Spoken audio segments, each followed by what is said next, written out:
Oke, halo sahabat pengguna HP Poco C71.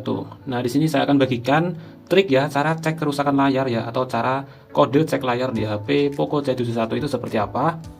Caranya yaitu kita buka ke sini ya, menu panggilan, lalu ketikkan bintang pagar 64663, pagar bintang pagar diakhiri bintang ya.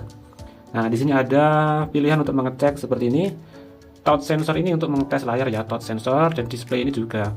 Jadi nanti gabungannya setelah kita ini dia, maka akan muncul tes untuk LCD ya. Nah, pastikan ini garisnya nyambung ya teman-teman. Nah, seperti ini.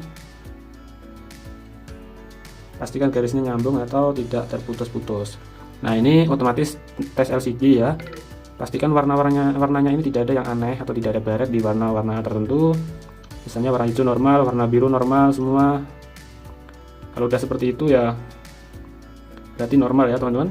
Jadi kalian bisa cek lainnya di situ tadi. Semoga bermanfaat. Jangan lupa like dan subscribe.